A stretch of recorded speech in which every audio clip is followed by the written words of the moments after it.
আলোকে সত্যের সূর্য বেশি দিন ডুবে থাকবে না।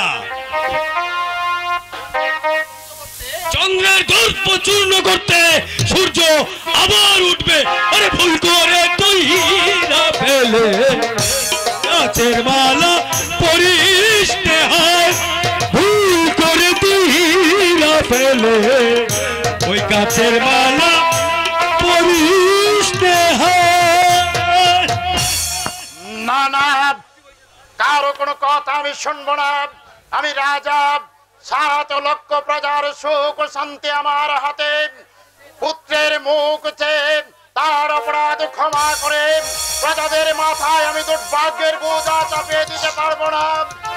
এসো রানী, এসো। সূর্যকান্তের জন্য নীরবে নিভৃতে বসে চোখের জল ফেলবে, তবু একের অপরাধের ভার দেশের মাথায় তুলে দেব না, দেশের মাথায় তুলে দেব না। চন্দ্রকান্ত, আজ থেকে আমার চোখে সৃষ্টি হলো এক অসাধারণ দৃষ্টি। আমি সেই দৃষ্টি দিয়ে অনুসন্ধান করে দেখব দোষী কে। আমার সেই দৃষ্টি যদি কখনো সন্ধান পায় যে তুমি আছো এর মূলে, তাহলে মা হবে রাক্ষসী, পিশাচী, ডাকিনী। স্বার্থপর সংসারে জীব স্বার্থের জন্য মমতার কণ্ঠ রোধ করে ঢেলে দেবে নির্মমতার বিষ। না, তা আমি হতে দেব না। আমি স্নেহ মায়া মমতার গলা টিপে ধরে জাগিয়ে তুলব রক্ত তৃষিতার ডাকিনীকে। তার অগ্নি কটাক্ষে রাক্ষসী ক্ষুধার পৈশাচিক জিজ্ঞাসার যুবক আসতে তোমার স্বার্থের দেব আমি বলি। মায়ের কি ভীষণ রূপ! এই মায়ের কি আমাকে না না না না না, দুর্বলতার স্থান নেই। একটু এগিয়ে এসে পিছু পাও চলে না। সে দুষ্কার আমার না, কখনো না। সে সমাজের সংসারের আমাকে ঠেলে দিয়েছে পুরীর কর্দমাক্ত নরকের পথে।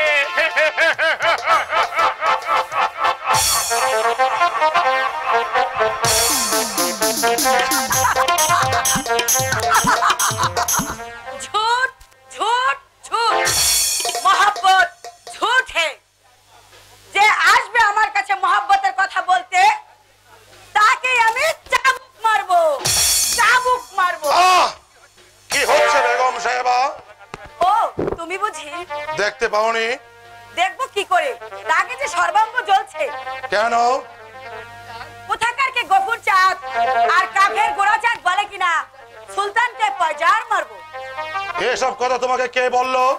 বাপজান মাসুদ খা। কই, আমি তো শুনিনি। শুনেছো ঠিকই, কিন্তু গ্রাহ্য করনি। তার অর্থ? হাজার হোক গফুর জান তোমার ভাইয়ের শ্বশুর। নাদিরা, এসব তুমি কি বলছো নাদিরা? আজগর শাদি করেছে? তওবা তওবা, আসমান থেকে পড়লে যে শোনোনি বুঝি? বেগম সাহেবা, তওবা তওবা, বলো কি গো? ভাইয়ে ভাইয়ে এক জান, সে না আসলে তুমি হাসো না। সেই ভাই তোমাকে না জানিয়ে। না না, এ আমি বিশ্বাস করি না। আজগর শাদি করেনি। আমিও তো তাই বলি, কেউ না জানুক, আমি তো জানি। ভাইয়ে ভাইয়ে তোমাদের কত মিল। সে না খেলে তোমার ভোগ লাগে না, সে তার শরীর খারাপ হলে তুমি শয্যাশায়ী হও। ছোট ছোট, এসব অবদার্থ রকরদের রটানো গুজব। গুজব নয় বাবাজি, গুজব নয়। সাজগর সত্যি গফুর জানের কন্যা কি শাদি করেছে। কি বলছেন উজির সাহেব? কি বলছেন উজির সাহেব? আমি ভাবলে আমি মিথ্যা কথা বলছি। আমার কোনো কথাই তো তুমি বিশ্বাস করো না। এবার জেনে রাখলাম, আখেরে কোনো কথা যদি আমি তোমাকে বলতে যাই, তাহলে তুমি আমাকে কোষবিজি বলে। নাদিরা, আমার ভুল হয়েছে নাদিরা। উজির সাহেব, বাবাজি আজগর গত দীর্ঘদিন ধরে পান্ডুয়ার বাইরে, তার বহু আগে সে শাদি করেছে বাবাজি, কিন্তু তার এই লুকোচুরির কারণ অনেক কিছু আছে বাবাজি, অনেক কিছু উজির আছে। সাহেব, বাপজান, তুমি কোনো কথা বলতে যেও না। যার ভাই সেই বুঝুক না, শুধু শুধু তুমি কথা বলে কেন দোষী হবে? তুই ঠিক কথাই বলেছিস রে বেটি, তবে সংকোচের কিছু নেই উজির সাহেব। আপনি তো আমার ভালো চিন্তাই করবেন, কারণ আপনি যে আমার পরম আত্মীয়। সে তো বটেই বাবাজি, সে তো বটেই। আজ কন্যা দিয়েছি বলে নয়, তোমাকে আমি দীর্ঘদিন ধরে সাহায্য করে আসছেন, আজও করুন। বলুন, আজগরের এই শাদি করার পিছনে তার কি স্বার্থ লুকিয়ে আছে? বাবাজি, বাবাজি মানে সে সে সুলতান হতে চায়। উজির সাহেব, হ্যাঁ, গফুর জানার গোরাচাঁদকে নিয়ে সাত সৈকার সঙ্গে সে হাত মিলিয়েছে, তোমাকে তোমাকে ফতের ফকির বানাতে চায় বাবাজি। আমি গোপনে সংবাদ পেয়েছি, আজগর ঢাকা থেকে ফান্ডায় ফেরার পথে সাত সৈকার রাজা আনন্দ রায়ের সঙ্গে পরামর্শ করতে গেছে। ও ও, তাই তো সেদিন আজগর মাসুদকার বেজ্জতি সে হাসি মুখে সহ্য করেছে। নাহলে সামান্য একটা কাফেরের বেজ্জতি হজম করে তোমাকে বেজ্জতি করার সাহস হয়? তাছাড়া তার সাহায্যে হোসেন কারাগার ভেঙে পালিয়ে গেছে। উজির সাহেব, তামাম সাত সৈকাকে আমি এক রাতে কবর আস্তানায় পরিণত করব। হুসেন কাকে দিব জীবন্ত কবর, আর বেঈমান আজগর আলীকে। বাবাজি, হাজার হোক আজগর তোমার ছোট ভাই, সেজন্যই তো আমি তাকে ক্ষমা করব না। আপনি আজই রাজ কর্মচারীদের জানিয়ে দিন, প্রাসাদে প্রবেশ করার সঙ্গে সঙ্গে তারা যেন আজগরকে গ্রেফতার করে। জাহাপনা! বাবাজি, শুনবো না, বাবাজি, কারো কথা আমি রাখবো না। সৈন্যদের হুকুম দিন, মাহমুদপুর দলে চষে বৃদ্ধ বেকুব গফুর চাঁদ আর কাফের গোরাচাঁদকে তারা যেন গ্রেফতার করে তাদের ঘরে আগুন লাগিয়ে দেয়। বাবাজি, জাহাপনা, আপনি যেন সালমাকে কোনো কষ্ট দিয়েন না। বেশরম শয়তানি কসবি সালমা। তওবা তওবা তওবা, হাজার হোক সে আপনার ভাইয়ের বেগম। না না না না না, আমার ভাইয়ের বেগম কোন ছোট ঘর থেকে আসতে পারে না। উজির সাহেব, বাবাজি, যে শয়তানি সালমা যেমন করে আমার বুক থেকে আমার ভাইজানকে কেড়ে নিয়ে গেছে, ঠিক তেমনি ভাবে আমি তাকে পুড়িয়ে মারার হুকুম বহাল করে গেলাম, হুকুম বহাল করে গেলাম।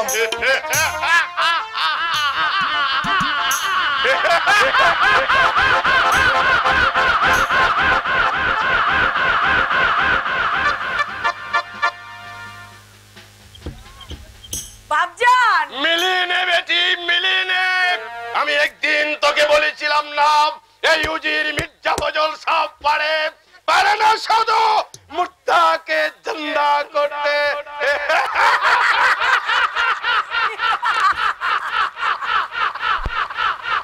আজগর আলী, তুমি যেমন আমার মহব্বতের চিড়িয়াকে খুন করেছো, আমিও তেমনি তোমার মহব্বতের গোলাপ কুচি কুচি করে।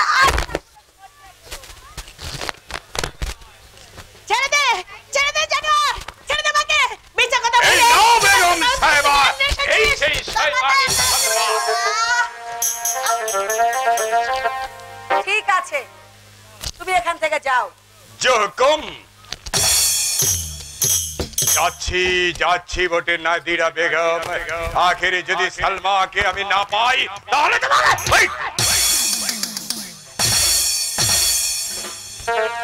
তুমি বেগম সাহেবা? কেন চিনতে পারিসনি হারামজাদি? বেগম সাহেবা, বেগম সাহেবা, কেন কেন তুমি আমাকে চাবুক মারছো? আমি তোমার কি ক্ষতি করেছি? কি ক্ষতি করেছিস জানিস না হারামজাদি? আমি তুই আমার বুক থেকে কলিজা ছিঁড়ে নিয়েছিস, আমার সদ্য জ্বালা মহব্বতের চারাক ফুৎকারে নিভিয়ে দিয়েছিস।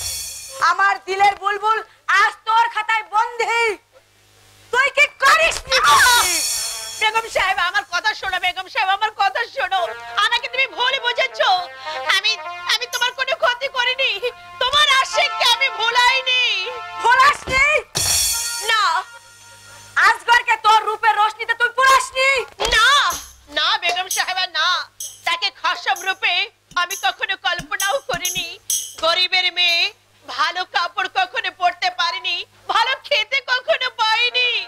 কোন সাহস আমি তাকে ভোলাতে যাব? কি আছে আমার? তোর রূপের আগুনে তাকে পতঙ্গের মতো পুড়িয়েছিস। বেগম সাহেবা, সে দোষ কি আমার? রূপের রোশনি সে তো খোদা তাআলার দান, দিলের মোহব্বত সেও সেই মালিকের দেওয়া। কখনো আমি উপর দিকে চাইনি, কখনো কারোর সঙ্গে কোনো বিরোধ করিনি। শুধু রূপের রোশনির জন্য কি আমি দায়ী বেগম সাহেবা? আমি অপরাধিনী। আর বাপ, যে যে রোশনি দিয়ে তুই আমার আশিককে খসম রূপে পেয়েছিস, সেই রোশনি আমি তোর আগুন দিয়ে পুড়িয়ে দেব। না বেগম সাহেবা, না, তা তুমি পারবে না। জানে মারবো না বেশরমিনী। বেজ্জতির কালি দিয়ে বেরোশনি হয়ে বসে থাকবি, অত্যাচারের যন্ত্রণায় কেঁদে কেঁদে আসমান ফাটাবি। না না বেগম সাহেবা, না, তুমি মেহেরবানি করে আমাকে আমার বাপজানের কাছে পাঠিয়ে দাও। আমি কখনো পাণ্ডু আসবো না, ছোট সুলতানের পরে আমি কোনো দাবি করব না। আমি ভুলে যাবো যে আমার শাদী হয়েছে। কিন্তু আমি ভুলবো কি?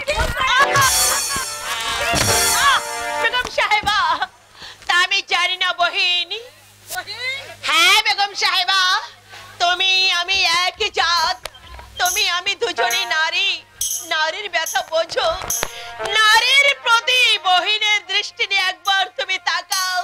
তুমি তুমি আমাকে মাহমুদপুরে পাঠিয়ে দাও।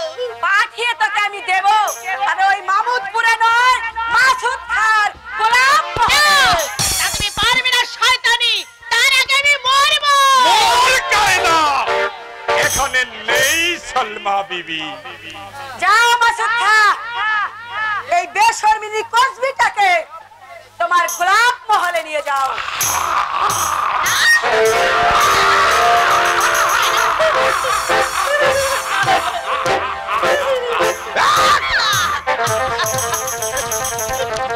ছেড়ে দে, ছেড়ে দে পশু, ছেড়ে দে। সাত করে আগুনে হাত দিস না। খামাস বেশরমিনী, এখান থেকে নিয়ে যাও মাসুদ খা। নিয়ে গিয়ে কোনো ফায়দা হবে না পিশাচিনী। জান থাকতে ইজ্জত আমি দেব না। গরিবের মেয়ে সালমা জীবনে কখনো মিথ্যা বলেনি, কারো কোনো ক্ষতি করেনি। খোদা যদি সত্য হয়, ধর্ম যদি থাকে, তাহলে খোদা তার দরবারে আর্জি পেশ করে আমি ফরিয়াদ জানিয়ে যাচ্ছি। আজকের এই পয়সা থেকে হাসির সাথে এমন একদিন আসবে, সেদিন চোখের জলে দরিয়া বয়ে দিল। দেখা তোমার খুঁজবে না। চলে আয় শয়তানি। এটা ভুলবেই না হারামজাদি। তবু যে আমার মহব্বতকে ইনকার করে গরলের ফায়দা করেছে, আমিও তাকে বুঝিয়ে দেব সেই গরল থেকে তারও রেহাই নেই। রাস্তায় লোক নেই, দামামায় সারা নেই, চারিদিকে অন্ধকার, একটা আলো পর্যন্ত জেলে রাখেনি। ব্যাপারটা যেন কিরকম কিরকম। কেমন কেমন লাগছে তাই না? নাদিরা, চুপ রাজ গরালি, আমার নাম ধরে ডাকবার দিন তোমার ফুরিয়ে গেছে। তোমার ভাইজান আমার খসম, কাজেই তুমি আমার ভাবি সাহেবা। আজগর সালাম ভাবি সাহেবা, সালাম। কি হলো ভাবি সাহেবা? কিছু হয়নি ছোট সাহেব, এবার হবে। কি হবে? তোমার পরীক্ষা। কিসের পরীক্ষা? তুমি কি সত্যি আমাকে বহিন বলে মনে করতে আজগর? আলবত। আমি বিশ্বাস করি না। কি করলে বিশ্বাস করবে? বলো বলো, আমি তাই করব। বেশ, আজ আমি তোমার ভাবি, সম্পর্কে বড়। তুমি আমার হাত ধরে বলো, সত্যি তুমি আমাকে বহিন বলে ভাবছো? বিশ্বাস করো ভাবি, আমি আমি তোমাকে বহিন বলে জানতাম। কোনোদিন তোমাকে অন্য চোখে দেখিনি, কোনোদিন দেখিনি। কে আছে আমাকে বাঁচাও! কে আছে আমাকে বাঁচাও! কি হয়েছে? কি হয়েছে? কি হয়েছে বেগম সাহেবা? যাবা না। ওই লম্পটটা আমাকে নির্জনে পেয়ে, তওবা তওবা, এর বেশি আমি আর বলতে পারবো না জনাব। ভাইজান, ভাইজান, আমি বড় ভাইয়ের বেগম আমি। কোন সাহসে তুমি আমার গায়ে হাত দিলে? লোকে শুনলে বলবে কি? শরমে যে আমার মাথাটা কাটা যাচ্ছে জনাব। ভাইজান, ভাইজান, এই শয়তানিকে তুমি শাদি করেছো। তুই চাস জানলে আমি তা করতাম না বেয়াদব। ভাইজান চুপ রাও বেশরম। ভেবেছিস অপরিণত বুদ্ধি আর রাজদ্রোহিতার অপরাধ আমি তোকে মার্জনা করব?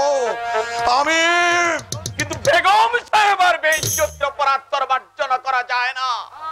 থাম লম্পট। এতদিন আমি তোকে চিনতে পারিনি, আজ আমি তোকে চিনেছি। চিনবেই তো, উজির মির্জা ফজল আর তার কন্যা যে তোমাকে দিব্য দৃষ্টি দান করেছে। আসগর, হে ভাইজান, হে আমি জানি যে গরল তুমি পান করেছো তা হজম করা তোমার পক্ষে কঠিন। এতই যদি বুঝে থাকো আমি তোমার স্ত্রীর বেইজ্জতি করেছি, তাহলে এই নাও তোর বাড়ি, এক্ষুনি আমাকে হত্যা করো। তবু নির্বোধের মতো অকারণে বউয়ের কথা শুনে আমাকে যা ইচ্ছে তাই করবে না। কি করবে বেয়াদব? তোমার কাছে আদবের কায়দা শিখবো। জাহাপানা, তুমি এখনো দাঁড়িয়ে ভাবছি কেন? না না না, ভাবনার কিছু নেই। নাদিরাকে আমি ভালো করেই চিনি। সে আমার বেগম, সে কখনো মিথ্যা বলতে পারে না। তাকে বেজ্জতি যে করেছে যে শয়তান, তাকে আমি ভাইজান না, আমার ভাই কখনো এমন কাজ করতে পারে না। কিন্তু নাদিরা কি? যাক আসগর, তুই তোর ভাবের কাছে ক্ষমা চেয়ে নে। নির্দোষী কখনো ক্ষমা চায় না। আসগর, তোর কাছে মাথা আমি নোহাবো না। আমি মিথ্যা কথা বলছি? ভাইজান, বেগম সাহেবা তোমার স্ত্রী এই জমিনের উপর আর আসমানের নিচে দাঁড়িয়ে একটিবার, শুধু একটিবার ওকে আমার দিকে তাকিয়ে বলতে বলো, ওকে আমি বেইজ্জত করেছি। বেহেশতের রশ্মি ভরা সড়ক ছেড়ে দুজকের অন্ধকারে পা দিয়ে সত্য সুন্দর সরল সত্যের পথে পা দিয়ে ওকে আমি অন্য কথা বলেছি। বেগম সাহেবা, কি আর বলবো জনাব, তুমি আমার মালিক, তোমার ভাইজান আসামি। তাই আসামির কণ্ঠে কণ্ঠ মিলিয়ে জমিনের উপর আসমানের নিচে, তাই খোদার নামে কসম খেয়ে ফরিয়াদের মতো বলছি, আজগর আমাকে বেইজ্জতি করেছে।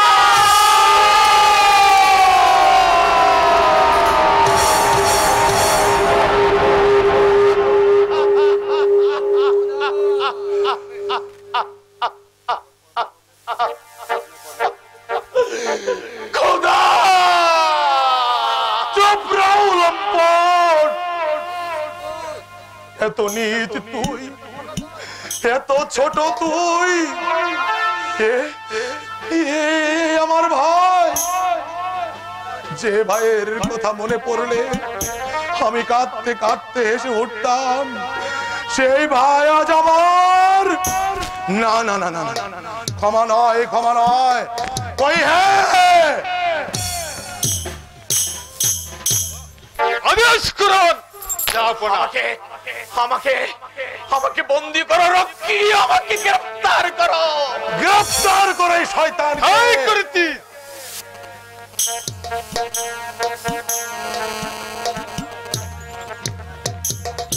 মাসুদ খা, এই নির্লজ্জ লম্পটটাকে তুমি অন্ধকার কারাগারে নিক্ষেপ করো। আমি সেই অন্ধকার কারাকক্ষে বসে খোদার দরবারে তোমার জন্য আলোর প্রার্থনা করব। আসগর, না না না না, হলো না। তোকে আমি চাবুক মারবো। তাই মেরো ভাইজান, তাই মেরো। তোমার দেওয়া চাবুকের ক্ষত চিহ্ন আমাকে আমার ভাইজনের কথা স্মরণ করিয়ে দেবে। না না না না না, এও ঠিক হলো না। হ্যাঁ হ্যাঁ, তোকে কিছুদিন কারাগারে রেখে প্রকাশ্য দিবালোকে তোকে আমি জীবন্ত কবর দেব। তাই দিও মেহেরবান, তাই দিও। তোমার দেওয়া শাস্তি আমি মাথা পেতে নেব। আজগর আলী, তবে হে বাংলার ভাগ্য বিধাতা, তোমার দরবারে দিন ও বাঙালির দিলের আরব, যেখানে পাশাপাশি দাঁড়িয়ে আছে মন্দির আর মসজিদ, আমার কবর দিও সেই মহাজাতির মহাচাতনার পীঠস্থানের মাঝখানে। মন্দিরে হবে পুজো, মসজিদে দেবে আজান, আমি কবরের নিচ থেকে প্রাণ ভরে শুনবো আজানের ধ্বনি। পূজারি আর নামাজির উদাত্ত কণ্ঠে কণ্ঠ মিলিয়ে কেঁদে কেঁদে বলবো, হে খুদা দিন দুনিয়ার মালিক, তুমি আমার এই অভাগা ভাইজানের অন্ধকার দিলে আলো দিও মেহেরবান, আলো দিও। চলে আসো আজগর, আজগর আলী।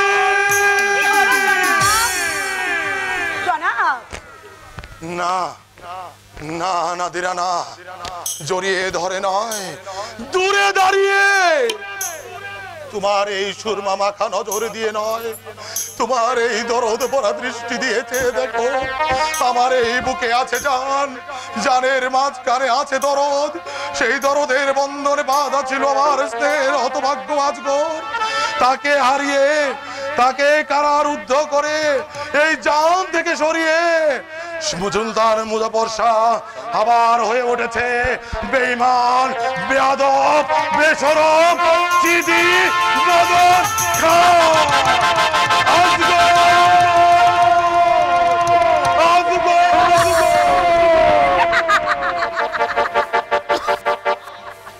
সিদি বদর খা, তোমারও যদি দরদ থাকতো তাহলে তুমিও দেখতে পেতে এই নাদিরার বুকের মাঝখানে ছিল কলিজা, তার মাঝখানে ছিল বেহেশত, তা বেহেশতের মাঝখানে ছিল মহব্বত।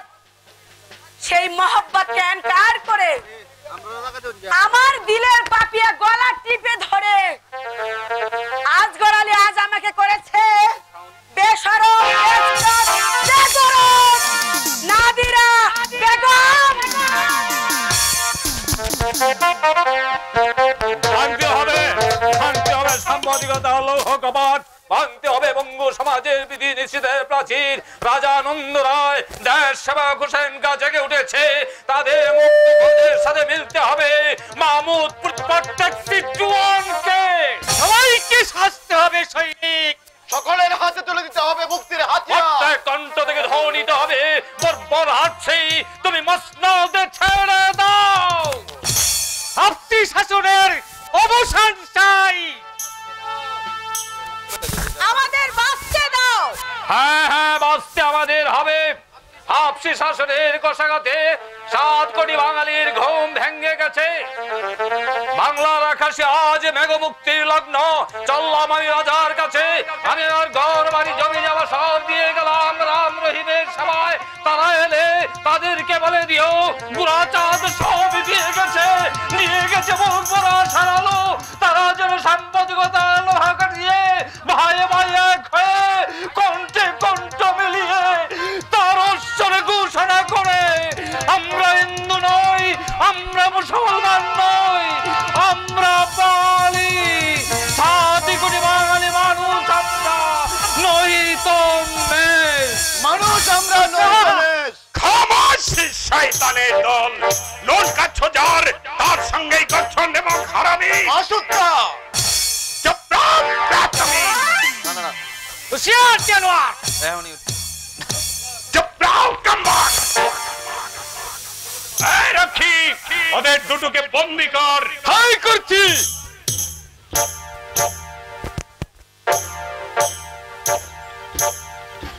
ওরে শয়তান,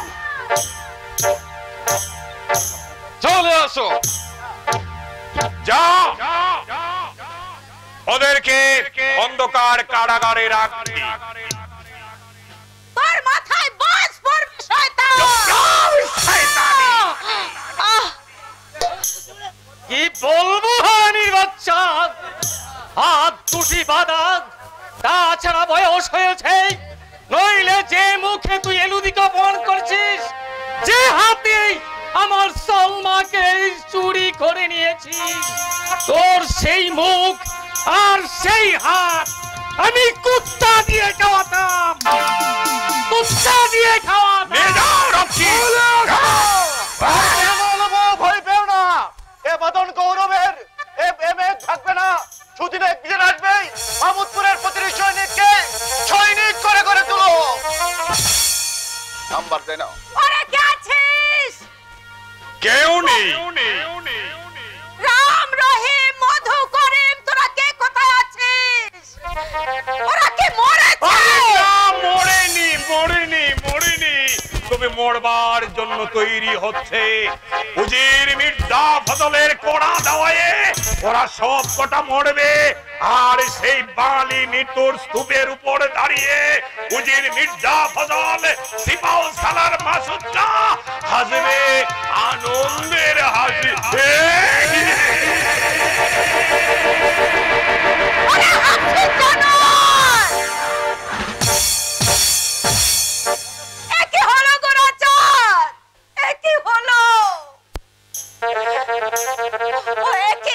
মাসুদ কাকি তাকে ধরে ফেললো। না না, গফুর ভাই, দেবুর বাপ, না না, ওরা গেছে যাক, তবু গোরাচাঁদকে আমি কিছুতেই মরতে দেব না। গোরাচাঁদকে এখন বাংলার বড় প্রয়োজন।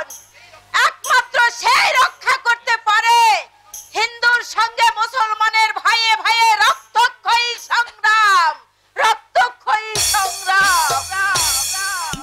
হিন্দু মুসলমানের রক্তাক্ত লড়াই দাবানলের মতো পান্ডুয়া থেকে সত্য দুর্গা পর্যন্ত ছড়িয়ে পড়েছে। হিন্দুরা ভাঙছে মসজিদ, মুসলমানরা ভাঙছে মন্দির। হাজার হাজার সংসার হয়েছে শ্মশান, কবরের উপর দিচ্ছে কবর।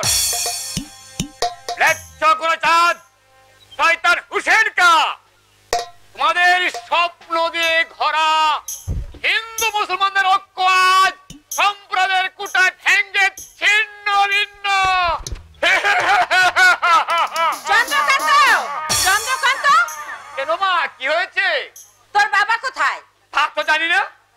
প্রাসাদে নেই, উদ্যানে নেই, তাহলে গেল কোথায়? বলতে পারছি না। কি হবে, কি করে এই সর্বনাশা লড়াই থামানো যায়? লড়াই কিসের মা? সাথে চন্দ্রকান্ত, শুনিসনি কিছু? কই না তো। করছিস কি প্রাসাদে বসে? চিন্তা কি করে সতের মজা বসাকে মসনদ থেকে নামিয়ে মির্জা ফজলকে বসানো যায়, তাই না? তুমি আর কি করে বাংলার 7 কোটি হিন্দু মুসলমানকে সাম্প্রদায়িকতার খড়গে বলি দেওয়া যায়? চৌকরঙ্গীয় না রাজকুমার, পান্ডুয়া থেকে সপ্ত দুর্গা পর্যন্ত যে আগুন জ্বলে উঠেছে তার জন্য দায়ী উজির মির্জা ফজল, সিপাহ সালার মাসুদ খা।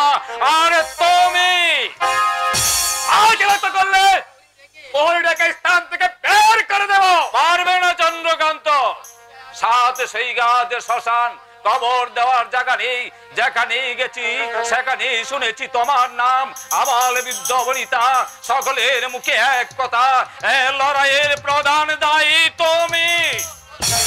চন্দ্রকান্ত, যা শুনছি তা কি সত্য? বিশ্বাস করো মা, তোমার পায়ে হাত দিয়ে বলছি, এর বিন্দু বিসর্গ আমি জানি না। মিথ্যে বলো না রাজকুমার। গোরাচাঁদ, এত সাহস তোমার? আকাশে চাপিয়ে গেছে, তাই না? কিন্তু কেন গেছে তা জানো?